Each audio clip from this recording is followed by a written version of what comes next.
Hey there, everybody, East Tennessee and anybody else.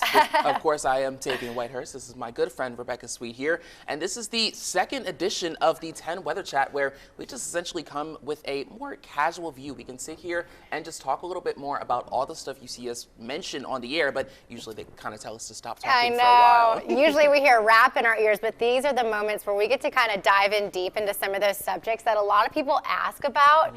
We just don't necessarily have the time to go into. And so this is a subject, Tavian, that you've actually gotten to do a little bit more work on. And it's interesting because every year we deal with people who talk about forecasting like weeks and weeks and weeks ahead for what we're going to be seeing. And now we're like, 25 days away from Christmas, and people are already saying, is it going to snow on Christmas? Are we going to be seeing snow? So we're kind of talking about like long range forecasting, right? Very much so. So talking about long range forecasting and the timing, and also kind of what to look out for when you see a lot of people talking about that timing. Because when it comes down to snow, you either love it or you hate it, but for some reason everybody still talks about it. Yeah. So let's just kind of dive right in. We're going to talk about the forecast timing for right now. So this is the timeline that we look at with some of our longer range models, things like the GFS or the Euro. Those might be things you hear us talking about more often. So when we're first looking at storms, we may see them as early as 7 to 10 days out. So these models can project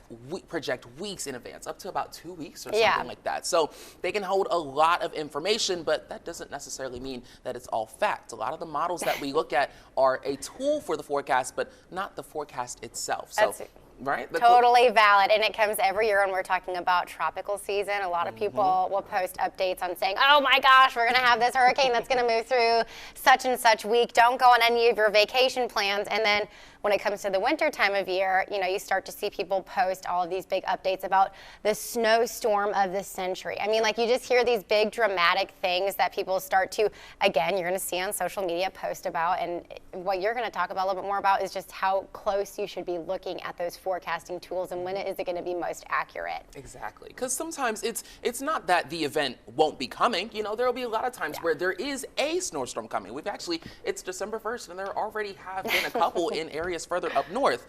So it's not that we may not see anything at all. It just may not be the life-altering, infrastructure, destroying thing that a lot of people may project it to be. So you've got to be wary of what we like to call the social mediaologists. But before we get all the way into that, let's just kind of keep talking about this forecast timing. So when we are looking at a storm and we first start to see it, that's likely going to be about 7 to 10 days out. So right now it's a Friday. We might be looking a little bit into next week. But that's just to get an idea of what to keep in the back of our minds. Because with 7 to 10 days out, that means there's an entire week before then that we kind of have to keep aware of and keep you guys updated with. And that might have something even more pertinent, like imminent severe weather coming tomorrow. And you hear us say it all the time on TV when we talk about the 7-day forecast. At the end of the week, we might say, hey, we've got rain chances. But usually it always comes with the phase of saying this will likely change. The timing, the tracking, the totals. Like, the chance is going to be there, but we're going to get way more information on the details of that system as we get closer to it. So when people typically ask me about a certain event, personally, I probably say, hey, it's not going to be until really the 2 days before that we start to get a little bit of a better idea as to the timing and the impacts of that system. Even when it comes to like the SPC outlook, or when it comes, which is the Storm Prediction Center outlook, when it gives us that risk for looking at storms, it only goes 3 days out. And beyond that, I mean, there's still a lot of uncertainty. And so if you yourself, and you heard Tavian say the word social mediaologist, if you see these posts on social media, strongly encourage you to reach out to the experts first and foremost, because they're going to have the most accurate information. But B, don't share that information, because you're just doing other people a disservice when it comes to what is going to be the most accurate information. And it can be tricky because algorithms, unfortunately, the way that so many social media networks are set up, they push a lot more of the dramatic or the negative news. Sometimes weather is boring, and that's okay. That's okay. You need that balance, because some days are going to be crazy and some days are just going to be very, very simple. But sometimes the crazier forecasts are the ones that get pushed. So you've really got to, take more time to look into the profiles that you are watching. Get weather information from people like us compared to, maybe a faceless profile that might be on social media profiles, because they just kind of throw stuff out there, whether it's for their own pleasure or it's going to be for money. That's a big part. A lot of people can make a lot of money off of just posting wrong information. So this graphic behind us kind of says it best. I mean, going into the week out, we're kind of getting into where the models are at. We're starting to agree with some of the data that we have in place. Few days out, 2 to 4 days out, we're talking about timing and the impacts. And even at that point, we're still saying, hey, things could still change, but 1 to 2 days out, especially when it comes to the winter weather, that's kind of when we start to more fine-tune snowfall totals and when we could really start to see some of the impacts. And as many of you know, if you're watching this, I mean, if you've lived in East Tennessee long enough, this area, even the day of, can still throw you some curveballs just based off of where we live and the geography that we have across this area. There still can be some question marks, but it's within that really 1 to 4 day spectrum that we really start to get some of the fine tuning in. And that's just from a meteorological team aspect, but it's the day of that we continue to just really push and push and push and try and get the most accurate information out. Yep, and even with the models themselves, they are continuously updating every 6 hours or so. So even the models themselves up until the day are going to be consistently updating information. I can't even remember how many times I've been in the middle of a forecast and something has changed in the 5 minutes since the last one. So a lot can happen. And so these last couple of days is where you get the really specific information. You know, you mentioned a lot of times we'll have rain chances at the end of the 7-day, but I think a lot of people in East Tennessee know if you see a 30% at the end of the 7-day, that's likely either going to go away or it's going to get bigger. Or we could be forecasting an entire rest of the week that's sunny. In about 3 days, we're seeing now a whole weekend that might have some rain or some snow on it. So a lot can change. So these last 1 to 2 days are going to be especially important. And you've got a visual representation of just how much things can change. So kind of explain this, because I know it looks like a lot, but these are some of the models that we as meteorologists look at when we're kind of forecasting some of our events coming up. Absolutely. And so when you are looking at the map, so I know maps can be kind of a lot for some people and there's a lot of extra lines to see. But let's say you look at this map here on the top middle, the one that says GFS Saturday. You might be able to find it right there smack dab in the middle of the state of Tennessee. But so what you're looking at on this graphic are 2 of our longer range models, the GFS and the Euro. These are both ones that could go out to about 2 weeks or so. So I'm looking at, these are older models that were released a week ago on November 24th, forecasting what we're supposed to be seeing right now, December 1st through the 3rd. So this is midday on Friday, midday on Saturday, and midday on Sunday. If you look at the GFS for Friday, your top left, you'll see that there's no rain on there in the middle of the day, and we're seeing rain as we speak. So that's just one example of how that kind of falls off by the wayside. On Saturday, maybe a little bit of rain. That's that system finally trying to form. And you see on Sunday, it's finally come together, and we're expecting that rain chance for their Sunday evening. But that's the system we're supposed to be seeing right now as we speak. So the GFS a week ago was a lot slower to develop that. If you look on the bottom row in the Euro, you can see that whole system fully deformed. They've actually got the timing pretty decent. But then they move it fully out of the way on Saturday, and it was supposed to be clear. Unfortunately, that's not quite going to be the case for us. And then you look on Sunday, and you can see it's got that second round of rain, but that's the second round that develops on Saturday. So that's just an example of how things can change in just an entire week, and sometimes even in just a full day. Now, the second screen you're seeing are going to be the models for this same time period that were released just earlier this morning. So now you can see on the top row, the GFS has a much better handle on, what we've been talking about this entire time. So we've got that lighter rainfall today on your Friday in the top left. For Saturday, you see more of that greater development that we're expecting. And then Sunday, possibly some leftover showers. So you can see, again, just a much better handle of kind of what we're discussing.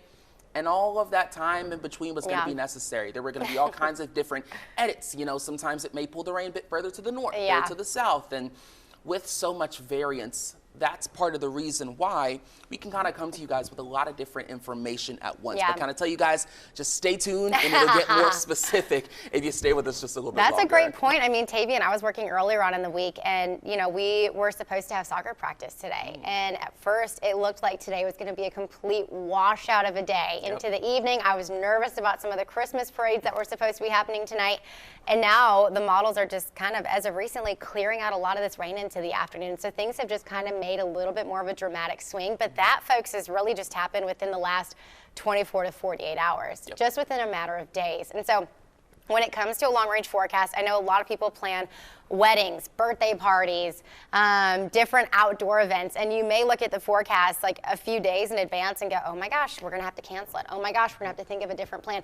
Don't do that just yet. We always advise people, do not make any dramatic plans or dramatic changes to your plans up until at least 24 hours ahead of time. And I know sometimes that can be really, really tough, but this in itself is just an example as to why you can't go off of what is going to be happening further than 4 days out, realistically. Especially when you're trying to plan something that's within a very specific time period. You've got one event that's going to be about 3 hours long, a parade, a dinner, or a wedding, like you were saying, because that 3-hour time period, everything can shift. A lot of times when we're forecasting for these systems, we're kind of going for a time of day. You know, so you're heading out the door in the morning. It's going to take over your lunchtime, or it's going to last from dinner into the overnight hours, and that's something that shifts pretty consistently. And even the models may say one thing, but then we may be literally watching that system move faster or move slower, and so then we also kind of have to make our own edits and choices and kind of let you know, like, hey, this timing might be a little bit behind, but